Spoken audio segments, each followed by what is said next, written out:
Kita mulai dengan salah satu penemuan terbaru dan paling mengejutkan pada tahun 2020. Mungkin di luar bumi, tata surya juga punya kehidupan.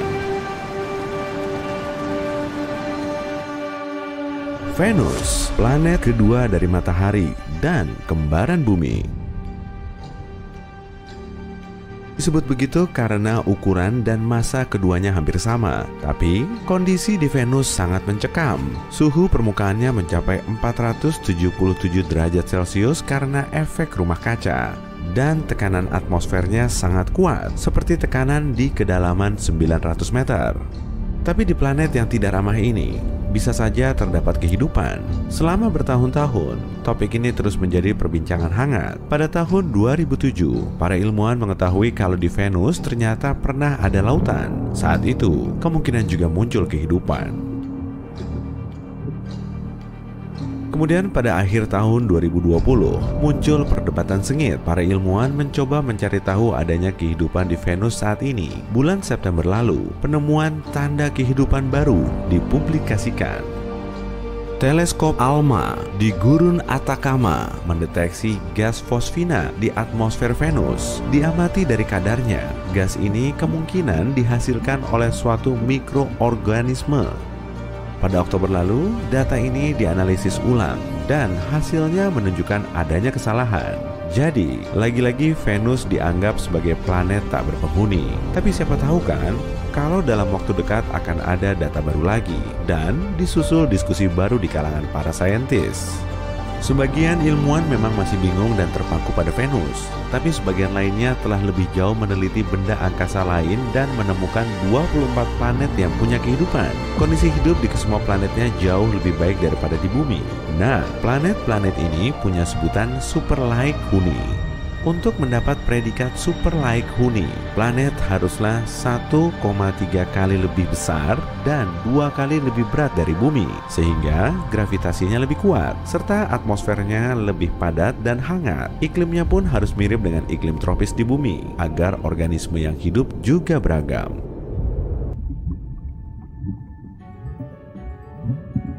Bintang induknya juga harus berupa bintang Katai merah. Ukurannya jauh lebih kecil dari matahari dan nyalanya tidak begitu terang. Tapi masa hidupnya bisa mencapai 70 miliar tahun.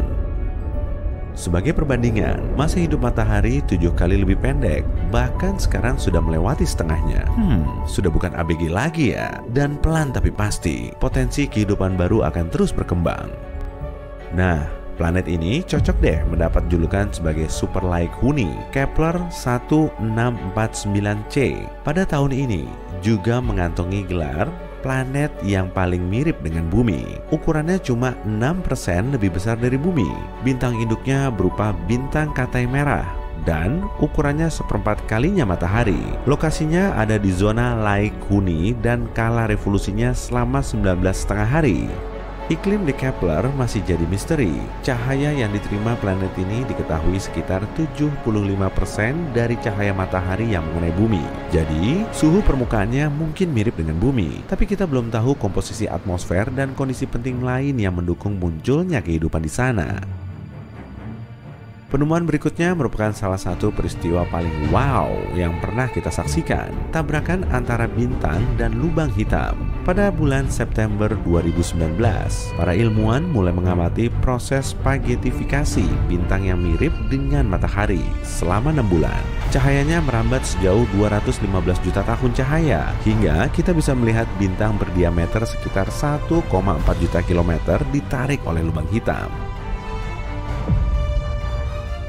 Piringan hitam ini sangat berat sehingga gravitasinya sangat kuat. Tak ada yang bisa lolos dari medan gravitasinya. Dan kita menyaksikan bintang perlahan mendekatinya. Lapisan bintang yang bersinar terang mulai memanjang, seperti golongan benang yang terulur dan bergerak menuju lubang hitam. Lalu, plasma panas menempel di ujung lubang hitam. Partikel ini mulai mengelilinginya, tapi semuanya cuma ilusi. Cincin cahaya ini disebut horizon peristiwa. Hitam bisa membelokkan ruang dan waktu. Di dekatnya, waktu akan melambat. Bagi para pengamat, cahaya di dekat tepi lubang hitam seolah terputus, tapi sebenarnya telah tersedot oleh kegelapan pekat saat memakan sejumlah materi bintang. Lubang hitam memuntahkannya. Berkas energi kuat dipancarkan pada kecepatan lebih dari 9.700 km per detik. Cahaya ini sangat menarik perhatian para ilmuwan. Kemudian, lubang hitam benar-benar menyerap sekitar setengah bintang, lalu memuntahkan setengahnya lagi ke ruang angkasa. Dan meskipun kita menganggap proses ini cuma berlangsung beberapa menit, sebenarnya terjadi selama 6 bulan. Dan inilah salah satu sistem planet terbaru yang pernah teramati, AU Mikroskopi. Umurnya masih sangat muda sehingga masih ada piringan berupa serpian pembentuk sistem di sekelilingnya. Tapi kali ini, kita tak bisa berharap kalau planet ini punya kehidupan. Bintang eksoplanet ini terus memancarkan suar radiasi yang akan membinasakan semua kehidupan yang ada di dalamnya. Bintang ganas ini dikelilingi oleh planet AU Mik B yang masih sangat belia menurut standar astronomi. Planet ini sangat dekat dengan bintangnya sehingga kala revolusinya selama 8,5 hari. Umurnya baru 12 juta tahun. Jadi pada saat AU Mik B lahir, mastodon sudah muncul di bumi saat padang rumput dan sabana masih banyak menyelimuti permukaan bumi. Jadi bisa dibilang kita termasuk penghuni lama karena umur bumi hampir 4,5 miliar tahun. Penemuan berikutnya terjadi di awal tahun 2020 dan sangat mirip dengan cerita sci-fi. Planet yang punya 2 bintang induk. Lebih tepatnya, planet ini tidak mengelilingi satu bintang seperti bumi di tata surya kita, tapi mengelilingi sistem bintang biner TOI 1338. Bintang satunya lebih besar seperti matahari, dan yang satunya lagi berupa bintang katai merah, 3 kali lebih kecil. Bintang-bintang ini saling mengorbit selama 14 hari lebih sedikit. Planet yang mengorbit bintang ini seukuran Saturnus, tentunya jauh lebih besar dari bumi. Meski pagi dan petang harinya sangat cantik, planet ini kemungkinan tidak cocok ditinggali. Lokasinya ada di luar zona laik huni, jadi kemungkinan tak punya air dalam wujud cair.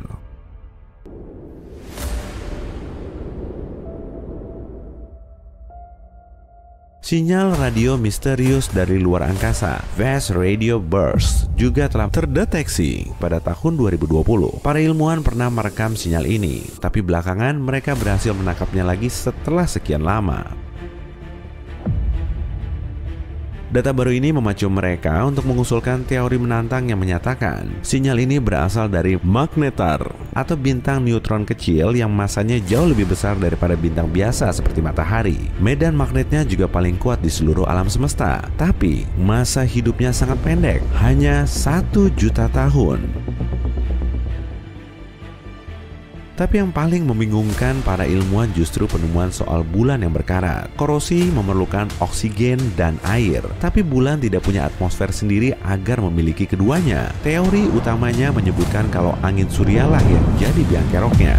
Angin surya ini bergerak pada kecepatan tinggi dan mengikis oksigen dari lapisan atas atmosfer bumi. Angin kemudian meniupkan molekul oksigen melalui ruang angkasa dan mencapai permukaan bulan sehingga menyebabkan biji logam berkarat. Oh ya, tahu nggak? Warna merah Mars yang khas itu terbentuk karena karat loh. Terdapat atmosfer dan air dalam waktu lama. Keduanya bereaksi dengan besi di permukaannya dan lambat laun terbentuk karat. Proses ini sudah berlangsung sejak dahulu kala. Penemuan mengejutkan lainnya teramati di permukaan bulan dengan teleskop stratosfer atau pesawat pembawa teleskop. Pesawat ini mengangkatnya pada ketinggian 13 km yang kemudian menghasilkan kualitas foto yang sama dengan teleskop ruang angkasa. Dengan bantuan alat unik ini, para ilmuwan bisa mengamati adanya air di permukaan bulan. Molekul air ditemukan di salah satu kawah terbesar di sisi kasat matanya. Tapi jumlahnya masih sangat sedikit. Bahkan, air di gurun Sahara 100 kali lebih banyak daripada di permukaan bulan.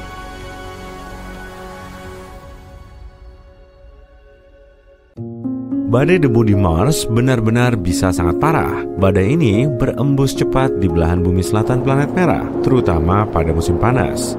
Badai ini bisa membesar hingga mencakup area yang luas seperti yang terjadi pada Januari 2022. Saat itu, badai debu menutupi hampir 2 kalinya luas wilayah Amerika Serikat. Mungkinkah hal ini yang menyebabkan hilangnya salah satu robot yang kita kirim ke Mars? Atmosfer dan iklim di Mars sangat tidak ramah. Sebagian besarnya merupakan gurun dengan angin kencang dan suhu rata-rata minus 63 derajat Celcius, yang turun ke minus 140 derajat Celcius di kutubnya selama musim dingin. Sebuah pendarat perlu dilengkapi secara khusus dan dibuat sangat kuat untuk bertahan di kondisi seperti itu. Namun, para peneliti berpikir Beagle 2 mampu menempuh perjalanan sulit ke planet merah ini. 2 Juni 2003, sebuah tim peneliti menyiapkan salah satu robot perintis mereka yang akan dikirim ke luar angkasa. Itu adalah wahana pendarat kecil bernama Beagle 2. Misinya adalah mendarat di Mars dan mencari apa yang telah dicari dunia selama beberapa dekade ini, kehidupan di planet merah. Beagle 2 dijadwalkan sampai pada 25 Desember, tapi sinyalnya tak kunjung datang. Tim pun mencoba menghubungi pesawat antariksa itu, tapi pada akhirnya mereka harus menerima bahwa mereka tak akan bisa menghubunginya. Beberapa orang menganggap pendaratan itu terlalu sulit dan rumit, jadi pendarat itu rusak. Tapi mereka tak menemukan kesalahan teknis apapun. Yang lain berteori, pendarat itu mungkin terjerat parasutnya sendiri dan jatuh ke permukaan Mars. Mau yang manapun, Beagle 2 dianggap hilang. Namun, pada tahun 2015, NASA memotret sesuatu yang mungkin adalah sisa-sisa pendarat hilang itu. Bukan cuma puing-puing hancur, komponennya benar-benar terlihat utuh. Bangkai pendarat ini tergeletak bersama panel surya yang sudah sebagian terbuka sekitar 5 km dari lokasi tempat pendaratan semestinya. Rupanya, Beagle 2 berhasil mendarat, tapi antena radionya terhalang. Makanya, para peneliti tidak bisa mengendalikannya dari bumi atau berkomunikasi dengannya. Tapi tak ada yang tahu persis kenapa itu terjadi. Apa kamu pernah dengar soal wajah yang ada di Mars? Pada tahun 1970-an, salah satu pesawat antariksa NASA mengambil foto ikonis permukaan Mars yang menunjukkan formasi mirip wajah, seperti yang kamu lihat di bagian atas foto ini.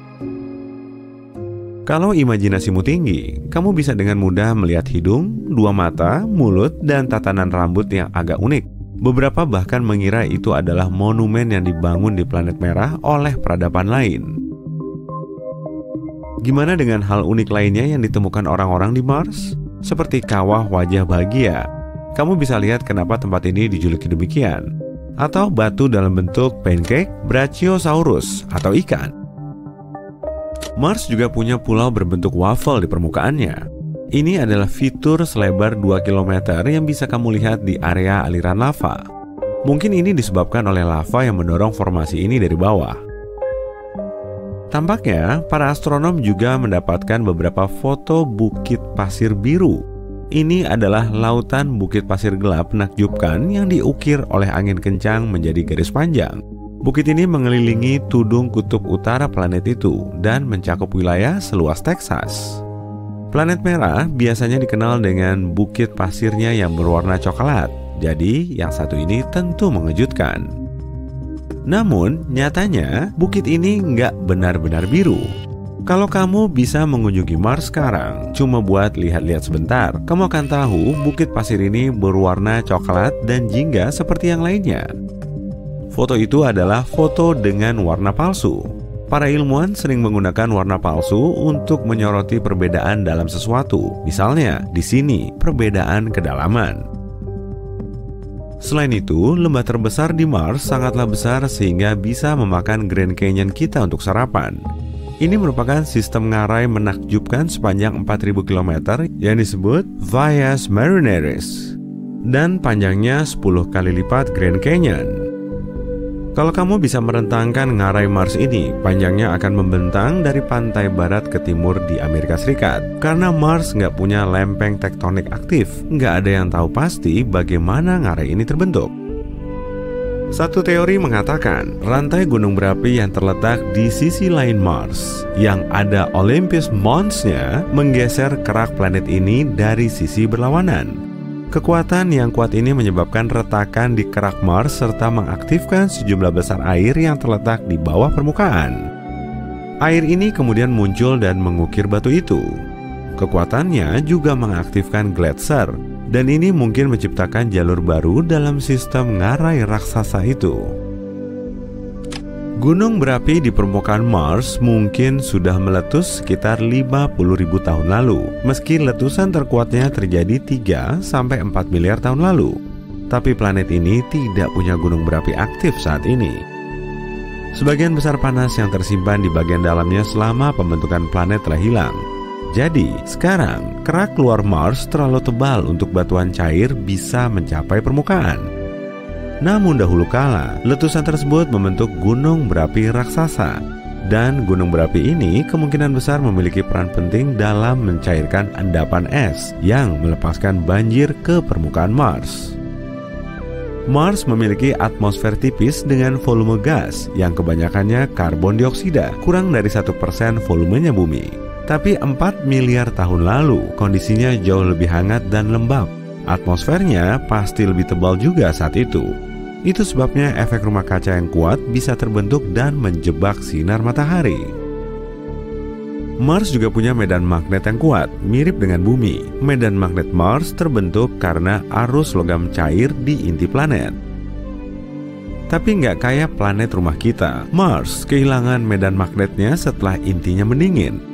Dan tanpa medan magnet itu, planet ini nggak punya perlindungan dari angin surya yang merupakan aliran partikel bermuatan yang mengalir dari matahari. Angin surya menarik sebagian besar atmosfer Mars hanya dalam beberapa ratus juta tahun, kira-kira. Inilah yang membuat badai debu Mars dahsyat tadi menjadi makin hebat. Mars punya sejarah yang menarik. Dilihat dari gletser planet ini, Mars mungkin telah melewati beberapa zaman es sama seperti bumi. Sebuah tim peneliti sudah memotret sekitar 60.000 batuan Mars. Bebatuan ini punya banyak ukuran dan tersebar secara acak, yang artinya mungkin terbentuk selama zaman es berbeda. Gletser juga menyembunyikan ceritanya sendiri. Siapa yang tahu jenis gas, batu, atau bahkan mikrob apa yang mungkin terperangkap di dalamnya? Nah, kalau kamu bisa masuk ke mesin waktu dan mundur ke 4 miliar tahun lalu di Mars, tentunya kemungkinan besar kamu akan melihat pemandangan banjir yang spektakuler. Mungkin ada bentuk kehidupan di permukaan planet ini saat itu. Benturan meteorit kuat yang membentuk kawah gel planet merah ini bisa menjadi sesuatu yang memicu banjir bandang itu. Setelah benturan itu, suhu di planet ini menjadi sangat panas. Hal ini menyebabkan mencairnya semua es yang tersimpan di permukaan Mars pada saat itu. Banjir itu begitu besar hingga mengubah struktur geologis permukaan planet ini. Banjir itu mengukir riak besar. Orion atau Waluku adalah rasi bintang paling terang di langit malam. Konstelasi ini muncul selama berbulan-bulan di musim hujan. Dan kita bisa menyaksikannya dari seluruh penjuru dunia. Kebanyakan bintangnya memang kelihatan cuma diam, tapi bukan berarti nggak bergerak. Yang jelas, matahari kita bergerak beriringan dengan semua bintang itu dengan kecepatan 777.000 km per jam. Parade epik ini juga mengorbit Bima Sakti kita. 3 bintang penyusun asterisma sabuk Orion telah muncul di posisi yang sama selama ribuan tahun. Bahkan menurut teori, bangsa Mesir kuno memakai bantuan sabuk Orion untuk memposisikan ketiga piramida Giza mereka. Bintang paling terang di sabuk Orion adalah Al-Nilam yang letaknya ada di tengah. Di situ juga ada piramida agung Khufu setinggi 147 meter. Lurus di sebelah barat terdapat piramida Khafre setinggi 144 meter. Lalu sejajar dengan Al-Nilam yang di tengah tadi ada bintang Al-Nitak. Di sebelah timur Khufu terdapat piramida paling mungil yang berada satu titik dengan Mintaka atau bintang paling redup di sabuk Orion. Piramida Menkaure setinggi 65 meter dan letaknya agak melenceng dari kedua piramida lain. Contoh kecil ini udah nunjukin pentingnya pengaruh Orion dalam sejarah manusia. Ukuran Orion yang sangat besar telah menginspirasi bangsa Yunani kuno untuk bikin cerita yang wah. Cerita ini juga mengisahkan 6 konstelasi lain yang muncul di angkasa hampir sepanjang tahun. Memangnya kayak apa sih ceritanya? Nah, Orion sendiri digambarkan sebagai sang pemburu. Kebanyakan orang di zaman dulu mengandalkan berburu untuk ngumpulin makanan, jadi mereka juga mengaitkan berbagai hal pada rasi bintang ini, termasuk juga soal rantai makanan. Di angkasa, Orion kelihatan berhadapan-hadapan dengan rasi bintang Taurus alias banteng, tapi sebetulnya Taurus bukanlah banteng. Konstelasi ini melambangkan Urus atau Ure. Meski sudah punah, Urus pernah beranak pinak di Eropa. Dengan tinggi badan 180-an cm dan tanduk panjang, Urus telah menjadi hewan tangguh yang nyeremin. Sebuah gua di Spanyol ngeliatin banyak lukisan Urus indah yang berasal dari 15.000 tahun yang lalu. Tinta yang dipakai untuk ngegambar tetap terlihat selama 150 abad, dan tonjolan yang muncul di batu ngebentuk gambar otot bahu Urus dalam 3 dimensi. Rasi Taurus juga terlihat di gua ini, dan di belakangnya terdapat gugus bintang Pleiades dan di moncongnya ada Hyades. Tur virtual seru di gua banteng yang dipenuhi Urus ini juga ada di internet. Kayaknya nama gua ini perlu diganti jadi gua Urus deh ya. Baru-baru ini para saintis telah nemu penanda DNA utuh dari rangka Urus yang masih bagus. Mereka tengah berupaya membuat hewan ini hidup lagi, dan kalau upaya ini berhasil, mereka akan bisa menghidupkan lagi spesies yang telah punah. Bintang raksasa merah Aldebaran terletak di mata Taurus, tapi Aldebaran ini beda dengan yang di Ikatan Cinta sih. Saat banteng lagi ngamuk, matanya akan selalu merah. Kira-kira ini ada kaitannya dengan titik sasaran atau bullseye di papan dart yang selalu merah nggak ya? Di belakang Orion ada Leo sang singa. Dan dulunya singa nggak cuma hidup di Afrika. Gua banteng di Spanyol tadi juga nampilin gambar Leo sang singa, jadi manusia zaman dulu juga bikin pola rasi bintang ini. Orion bisa ngalahin Taurus dan Leo. Kemudian ceritanya jadi menarik. Orion juga mengklaim kemenangannya dengan bilang, "Aku bisa mengalahkan semua hewan yang aku mau." Kesombongan Orion jadi inti dari drama langit ini. Kemudian Gaia alias Bumi ikut ambil bagian. Perkataan Orion terus membahana di seluruh penjuru dunia. Mungkin peristiwa ini terjadi di zaman prasejarah saat masyarakat pemburu dan pengumpul makanan berubah menjadi petani. Para petani membangun desa dan perkotaan sekitar 12.000 tahun yang lalu. Populasi manusia makin bertambah dan persediaan makanan terus menipis. Jadi Orion dan semua pemburu lain harus berbuat sesuatu agar kehidupan sosial bisa berkembang. Kemudian Gaia ikut ambil peran, tapi bukan di langit. Sebagai bumi, Gaia tiba-tiba aja terbentuk dari kekacauan unsur. Gaia adalah gambaran feminin dari planet kita yang berarti tanah. Kamu tertarik nggak nih dengan teori sains modern yang melambangkan bumi sebagai organisme hidup? Kamu bisa melihatnya dalam teori Gaia yang pertama kali muncul pada tahun 1970-an. Jadi teori Gaia menganggap bumi sebagai biosfer yang seolah-olah bisa hidup. Teori ini juga mengklaim semua komponen bumi saling bersinergi sebagai satu sistem yang dinamis dan saling berkaitan. Inilah yang disebut dengan simbiosis atau sinergi. Saat bersinergi, semua komponen tersebut bisa menciptakan kondisi kehidupan yang ideal.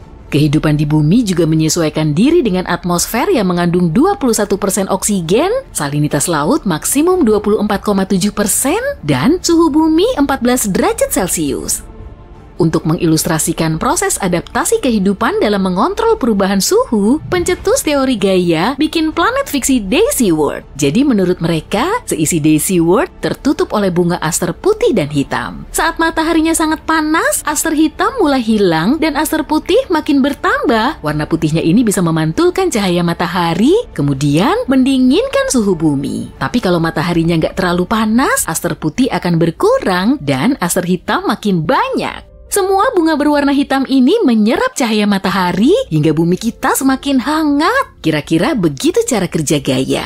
Sebetulnya sih prinsipnya hampir mirip kayak mekanisme pembentukan oksigen dan lapisan ozon di atmosfer. Lapisan ini bisa menghalangi sinar ultraviolet dari matahari yang membahayakan. Para ilmuwan masih sulit menerima teori Gaia karena nggak ada bukti yang kuat. Tapi saat ini ada komputer super artificial intelligence yang belajar mandiri. Komputer super mungkin bisa mengintegrasikan sistem biologi dan geologi bumi. Dengan begini, kita bisa punya gambaran yang lebih jelas mengenai fungsi bumi sebagai biosfer mandiri. Pasti bakal keren banget kan? Oke, kita balik lagi ke cerita Orion tadi. Lalu gimana Gaia bisa mengatasi masalah yang ditimbulkan oleh Orion terhadap bumi kita? Gaia jelas gak akan mengirim hewan yang lebih ganas dari singa dan urus untuk ngalahin Orion. Maka dipilihlah hewan yang lebih kecil. Scorpio bisa mengandalkan bisanya saat menjalankan tugas ini, dan di musim kemarau, rasi bintang Scorpio akan bergerak mendekati kaki Orion. Tubuhnya memang kecil, dan kerabatnya hanyalah laba-laba dan kutu dari famili Aranida. Tapi di langit sana, Scorpio menjadi rasi bintang terbesar ke-33 dari total 88 konstelasi. Menurut aturan umumnya, rasi bintang yang lebih besar ditemukan terlebih dulu oleh para pengamatnya. Mereka udah milih sendiri bintang-bintang itu, yang datang duluan akan dinamai duluan. Jadi mereka bikin rasi bintang besar dulu, kemudian beralih ke rasi yang lebih kecil. Begitupun saat kamu menghadiri acara makan buffet, kalau kamu berdiri di antrian awal, pasti kamu akan milih porsi yang gede kan? Kemudian orang-orang di belakangmu akan dapat sisanya. Gimana dengan potongan kue coklat kayak gini? Yakin kamu cuma akan ngambil potongan yang paling kecil? Pasti enggak kan? Dalam cerita Orion, ada sejumlah rasi bintang besar yang bentuknya menonjol, misalnya Leo, Taurus, Orion, dan Scorpio. Rasi bintang tersebut juga nunjukin kalau kisah ini telah beredar sejak lama. Rasi bintang yang lebih kecil seperti Lepus si Trewelu dan dua anjing pemburu Orion si Canis Major dan Canis Minor membuat cerita Orion semakin lengkap dan menarik. Kita pun jadi tahu cerita fabel yang menggambarkan dua perspektif atau kosmologi yang berlainan, yaitu perspektif Gaia dan Orion. Orion digambarkan sebagai laki-laki, sedangkan Gaia sebagai perempuan. Orion punya sifat pengen mendominasi dunia, sedangkan Gaia pengen mempertahankan kelangsungan bumi gimana pun kondisinya. Keduanya seperti saling berlawanan, tapi mungkin memang ditakdirkan untuk saling melengkapi. Orion dan Scorpio pun berada di belahan langit yang berseberangan, salah satunya muncul di musim hujan dan satunya lagi di musim kemarau. Tapi keduanya berfungsi seperti kutub utara dan selatan, dan inilah yang kita saksikan di zaman now. Sains dan teknologi jadi semakin sensitif terhadap lingkungan, jutaan satelit terus memantau biosfer bumi, Gaia dan Orion mulai bersinergi untuk mencapai Kaloka Gatia, atau dalam bahasa Yunani kuno berarti harmoni. Itulah yang kita sebut dengan sinergi dan simbiosis, dan kita perlu menjaga sinergi ini biar tetap kuat.